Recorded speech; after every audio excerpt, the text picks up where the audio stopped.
हाजिर हुआ हूं मैं एक नया कार्यक्रम लेकर। हमारा कार्यक्रम है भाग्य भाव।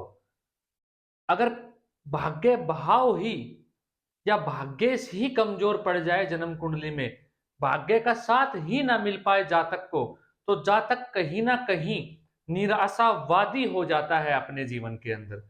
अगर वो किसी भी कार्य में हाथ डाले, वहीं उसको वो कार्य में सफलता प्राप्त ना हो, तो जातक का जीवन बड़ा ही अजीब सा हो जाता है। उसे ऐसा प्रतीत होने लगता है, जिस भी व्यक्ति की कुंडली में भाग्य का साथ नहीं मिलता, आप देखिएगा कि कहीं ना कहीं जीवन उदासीन हो जाएगा। तो प्रिय दर्शकों, कुछ ऐसा ही कुछ सूत्र या कुछ बातें भाग्य भाव से संबंधित, कब हमें भाग्य का साथ संपूर्ण नहीं मिल पाता, ये विषय लेकर मैं आपके सामने हाजिर हुआ हूं। तो हम कुछ महत्वपूर्ण बातें जानेंगे जो आपने अभी तक नहीं जानी मेरे कार्यक्रम के अंदर। तो कुछ अनोखा, वैसे तो भाग्य भाव से संबंधित कुछ ना कुछ नई बातें हम सदैव तलाश करते ही रहते हैं। तो उन्हीं में से कुछ नई चीजें मैं आपके लिए लेके आया हूं, नई बातें आपके लिए लाया हूं।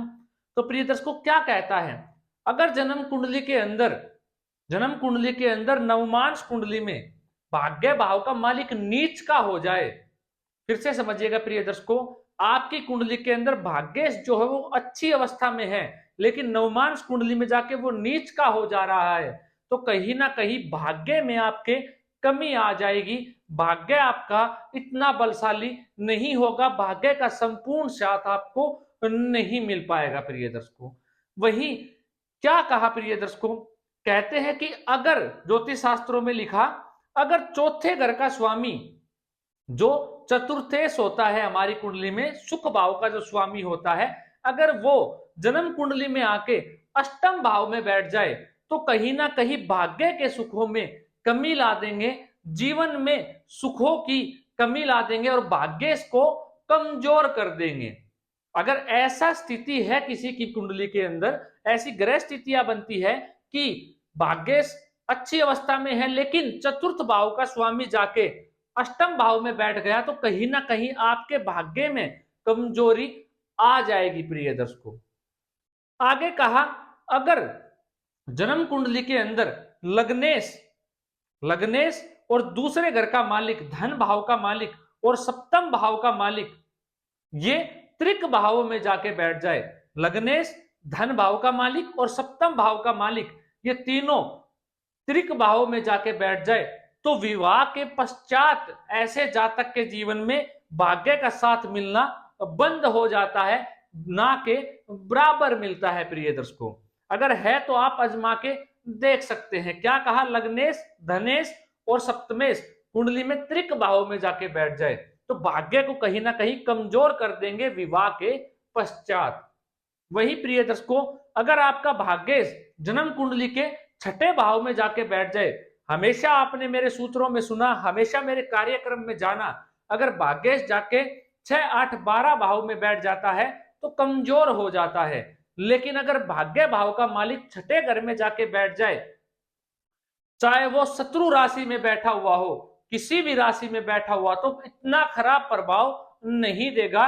लेकिन अगर वो अपने शत्रु ग्रह से दृष्ट हो जाए, शत्रु ग्रह से दृष्ट हो जाए या नीच ग्रह से दृष्ट हो जाए, कोई नीच का स्वामी अपनी दृष्टि भाग्य भाव के जो छठे घर में बैठे उस पर डाल दे, या कोई पाप ग्रह की दृष्टि छठे घर में भाग्येश के ऊपर पड़ जाए, तो भाग्य में कमी आ जाएगी, कहीं ना कहीं भाग्येश का फल नहीं मिल पाएगा, भाग्य निरंतर आपका साथ नहीं देगा, भाग्य आपका कमजोर हो जाएगा प्रिय दर्शकों। वही प्रिय दर्शकों, एक बात आप सदैव याद रखिएगा, अगर आपका भाग्य भाव का स्वामी जन्म कुंडली के अंदर छठे भाव में जाके बैठा हुआ है, तो आपको जो भी कार्य, मतलब निरंतर जो आप कार्य करते हो, उसमें आप चेंज करते रहेंगे, परिवर्तन करते रहेंगे, तो आप सक्सेस अवश्य होंगे, सफलता जरूर अर्जित करेंगे। भाग्येश का छठे घर में जाके बैठ जाने से मैंने पाया, अगर जातक निरंतर अपने कार्यों को, ये नहीं है कि बहुत जल्दी, लेकिन कार्यों को थोड़ा बदलता रहता है अपने, तो जरूर भाग्य में सफलता मिलती है। और ऐसा जातक 2 से 3 कार्य अवश्य अपने जीवन में करता है और सफलता भी अर्जित करता है। अगर एक कार्य के पीछे बैठ जाएगा तो वो सफलता अर्जित नहीं कर पाएगा जो उनको करनी चाहिए थी। प्रिय दर्शकों, अगर भाग्येश जाके अष्टम भाव में बैठ जाए तो ये कहीं ना कहीं भाग्य की पूरी क्षति कर देता है।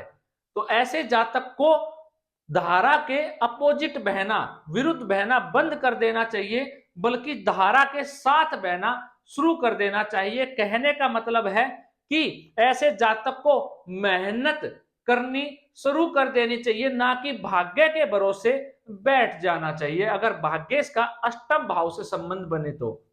वहीं अगर 12वें घर से भाग्येश का संबंध बने तो ऐसा जातक को जो कार्य उसने शुरू किया है उसको पूरा संपन्न करना चाहिए, बीच में अधूरा नहीं छोड़ना चाहिए। अगर जातक जो कार्य प्रारंभ किया है उसको बीच में छोड़ देगा या उस कार्य को पूरा नहीं करेगा तो ऐसे जातक का भाग्य उसका साथ देना बंद कर देगा। उसको जो सफलता मिलनी चाहिए थी, जो भाग्येश को उसको बल मिलना चाहिए था, वो कहीं ना कहीं कमजोर पड़ जाएगा। प्रिय दर्शकों, मैं यही सलाह दूंगा, ऐसे जातक को निरंतर मंदिर में जाते रहना चाहिए। वहीं प्रिय दर्शकों, कहा अगर भाग्येश जन्म कुंडली के अंदर जो हमारा भाग्येश वो पीड़ित हो जाए, भाव पीड़ित हो जाए या भाग्येश पीड़ित हो जाए, कैसे होगा प्रिय दर्शकों? अगर वो पाप कर्तरी मध्यत्व में आ जाए, 10वें घर में कोई पाप ग्रह हो, अष्टम भाव में कोई पाप ग्रह हो, तो पाप कर्तरी योग में आ जाए, नवम भाव किसी पाप ग्रह की दृष्टि पड़ जाए या कोई भाग्येश के ऊपर पाप ग्रह की दृष्टि पड़ जाए, अंश बल से कमजोर हो जाए या अस्त हो जाए, मृत हो जाए, तो कहीं ना कहीं भाग्येश कमजोर हो जाएगा और भाग्य का संपूर्ण साथ ऐसे जातक को नहीं मिल पाता है। तो प्रिय दर्शकों, ये कुछ ऐसी महत्वपूर्ण बातें थी जो आपको जानना बेहद आवश्यक था कि भाग्येश अगर कमजोर है तो कहीं ना कहीं जातक निराशावादी हो जाता है, आशा उम्मीद जो है उसकी कम होने लग जाती है, जिंदगी के प्रति कहीं ना कहीं वो अपने आप को कोसना शुरू कर देता है। तो अगर आपका भाग्येश खराब है या भावपति खराब है या आपकी कुंडली का भावेश खराब है, अब भावपति कौन सा हुआ प्रिय दर्शकों? जो कुंडली का वहां पे जो राशि बनती है वो भावपति हो गया। लेकिन अगर कहीं ना कहीं कुंडली के अंदर भाव कारक भी पीड़ित हो जाए, कहीं ना कहीं कुंडली में भाव कारक, भावपति, भाव और भाव कारक, ये ज्योतिष का सूत्र आप जानते हैं, अगर ये तीनों पीड़ित हो जाएं तो मैं ये कहता हूं ऐसे जातक को पीले कपड़े पहनना शुरू कर देना चाहिए, एक पुखराज अवश्य धारण करना चाहिए, केसर या चंदन का तिलक लगाना प्रारंभ कर देना चाहिए और एक विषा यंत्र भोजपत्र पर बनाकर अपने गले में धारण करना चाहिए किसी शुभ रात्रि के अंदर, किसी शुभ टाइम के अंदर। वो मैं आपको बता दूंगा किस समय आपको ये कार्य करना है, तो भाग्य का कहीं ना कहीं उसको थोड़ा सा साथ मिलना शुरू हो जाएगा अगर ऐसी अवस्था उनके साथ बनती है। तो पुखराज कब पहनना है? जिस लगन में गुरु कारक हो, या फिर आप कुंडली का स्वयं अध्ययन करना जानते हैं या किसी अच्छे ज्योतिषी से सलाह लेकर धारण कीजिए, जरूर आपको आपके भाग्य में सफलता मिलेगी। जिसकी कुंडली में कारक नहीं है गुरु, तो ऐसे जातक को एक सोने का छल्ला अपनी तर्जनी उंगली में पहनना चाहिए, पहली फिंगर के अंदर, जरूर लाभ होगा। तो आज के लिए प्रिय दर्शकों इतना ही, इजाजत दीजिए मुझे, मिलता हूं कोई ऐसा ही अद्भुत कार्यक्रम लेकर। अगर आपका कोई सवाल है, आपकी कोई जिज्ञासा है, तो मैं उसको जरूर शांत करूंगा। आप कमेंट के माध्यम से मुझे बता सकते हैं, मेरे ज्ञान और मेरे सामर्थ्य के अनुसार मैं उसको बताने की कोशिश करूंगा। आज के लिए इतना ही, नमस्कार।